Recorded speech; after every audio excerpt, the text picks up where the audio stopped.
We're going. Good morning, everybody. Thanks again for coming out. Thanks for jumping in on the bell there. Appreciate that. In the nasty weather, hopefully, I got to drive home. I hope this is going to stop soon. So I want to begin this morning with a reading from a couple of props down here. A reading from a book. This book is called Sangha Kwikam. Literally, that means a mirror on the Song school of Buddhism, but the translator actually titles it A Handbook of Korean Zen Practice. John Jorgensen is the translator. This is a really interesting book. It was originally compiled back in the 1500s from older writings. There's a lot of passages from various different scriptures, and there's writings from Chinese and Korean masters and teachers. It was originally written in classical Chinese, but it's been around in various Korean versions for over 400 years and used to teach monks and nuns and lay people as well. And I want to start with a little short passage here from the text. Keeping mindful of the Buddha in the mouth is called chanting. In the mind is called mindfulness. If you merely chant but lose mindfulness, then there will be no benefit on the way. If you chant Buddha once, then the heavenly Mara will lose courage, your name will be removed from the demonic register, and the lotus will emerge from the golden pond.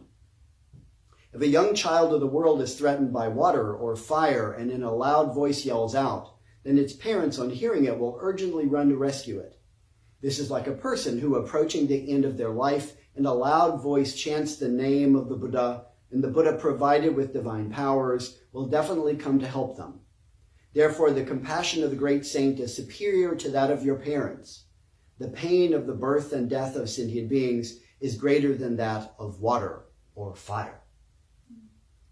Thank you.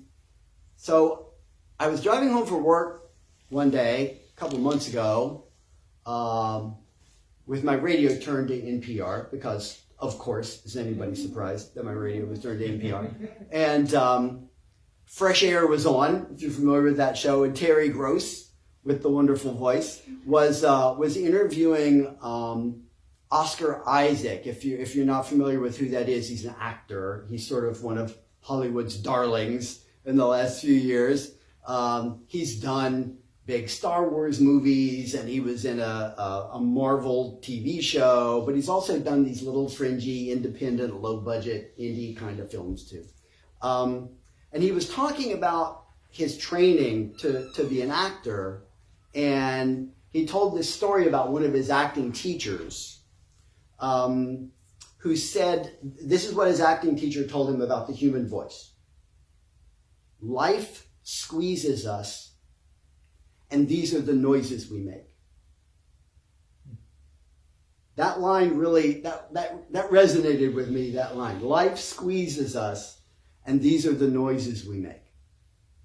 The human voice is a really amazing thing. If you look at it kind of from a scientific, evolutionary point of view, the benefit that our early human ancestors got from being able to speak is clearly shown by the many disadvantages that actually come with having a body that's equipped with the apparatus, the speaking apparatus that we have. If you compare sort of this part of the body in people to what we think we figured out about earlier pre-modern human species, Homo erectus and that sort of stuff, or if you look at other primates that are alive today, there's a big trade-off here. We've traded off to get a voice that can speak fluently and quickly. We've got a whole lot of really crappy things actually that have come along with that. There are really a lot of risks. We have these fragile necks that are very exposed and that are easily crushed. We've got throats that become choked very easily when we're eating and such. to have all the big tongue and all this stuff that we have, the big larynx, it crowds the backs of our mouths and means that we can die from impacted wisdom teeth and infections and things.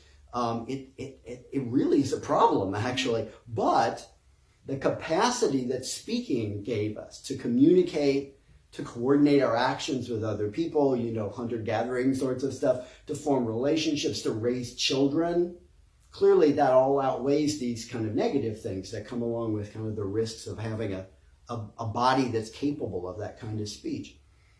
Of course, when life really squeezes us, we make noises that are way older and more primitive than human speech, noises that are emotionally rich. We cry with heartache, we scream with rage, we whimper in fear, we laugh with joy, we moan in pain. These are the noises that we make as well when life squeezes us.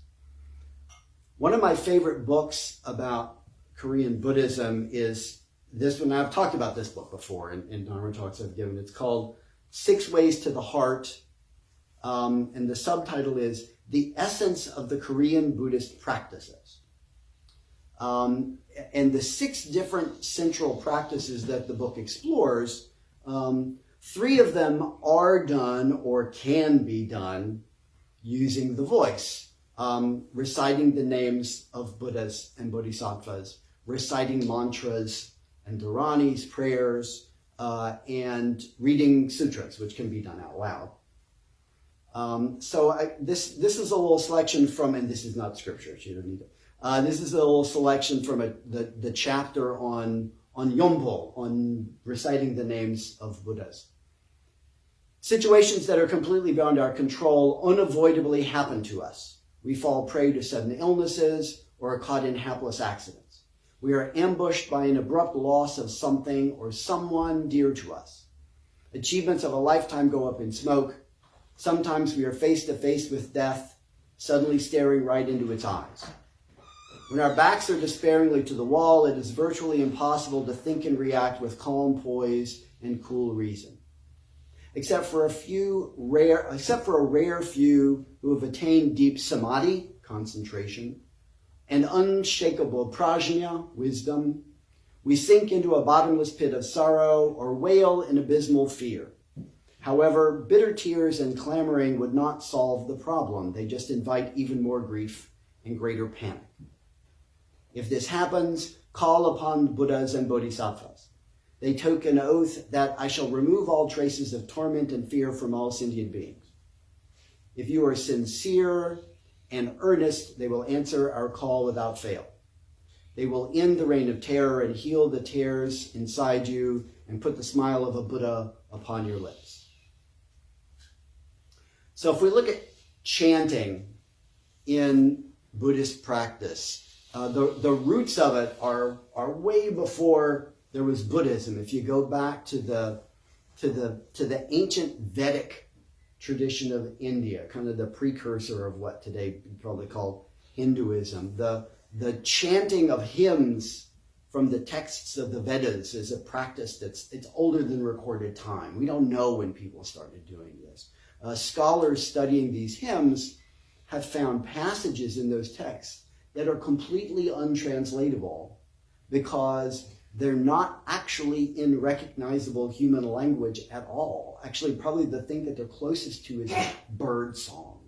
I mean, they're sort of pre-human sounds.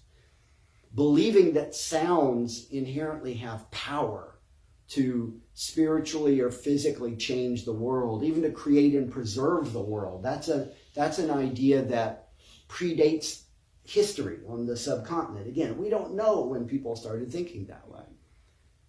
The idea of chanting sounds, not words, that the sound itself mattered more than the language content, the meaning. When I first started practicing, that was just weird. Like that's an idea I couldn't get my head around. The idea that chanting words in a language I didn't know, that seemed like a pretty kind of useless, pointless, why are we doing this? The purpose of the voice is to communicate, and communication means it has to have meaning, and What's the point of using the voice to make noises that aren't recognizable words, so they don't have any meaning to me or anybody else? And even more so, noises that aren't recognizably words to anybody. What's the point of all this? But eventually, I realized that's a wrong-headed view. That's not a good way to think about it, because sounds can have meaning that doesn't have anything to do with words. We can communicate our pain and our joy and our compassion through the music of our voices, through the tone, the timbre, without using words. Or in other words, life squeezes us, and these are the noises we make. The voice is an extension of the breath. When we talk or sing or chant, we breathe in and we breathe out. So that's a meditation just in and of itself. That can be a meditative tool. The movement of the air in and out of the lungs when we chant, that can be the meditative object. Concentrating on the physical. It's not even the sounds. Forget about the meaning of words. Not even the sounds.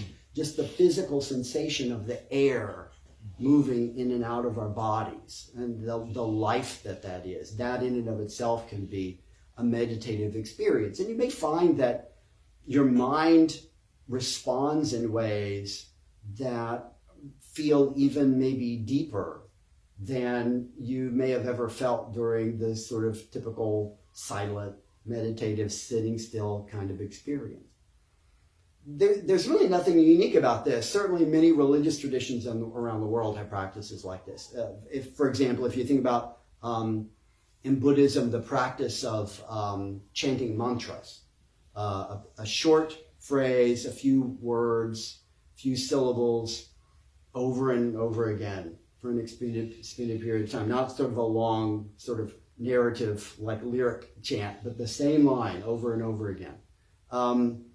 In Islam, there's a practice like that, especially in the practices of the mystical Sufis. There's a common practice called dhikr. Literally in Arabic, that means remembrance or mention. But what it really refers to is a practice of remembering Allah, remembering God by chanting a word or a phrase in the rhythm of the breath. Does that sound familiar? Often this is combined with movements of the body, postures, hand gestures, that sort of thing. The words practiced might be one of the 99 names of Allah given in the Quran, or maybe a specific line from the scriptures. Subhanallah, Subhanallah, Subhanallah. Or in the Eastern Orthodox Christian Church, Russian Orthodox, that sort of thing. There's a practice it's sometimes called the Jesus prayer. Apparently the history of this specific prayer, the practice of repeating it over and over again, it goes way back at Saint Dedekos of Potiki, who lived in the 400s. He sort of promoted, I don't know if he's the one who developed it, but he's the one who kind of promoted this idea of achieving what's called a hesukia, inner stillness, inner quiet. Lord Jesus Christ, Son of God, have mercy on me, a sinner.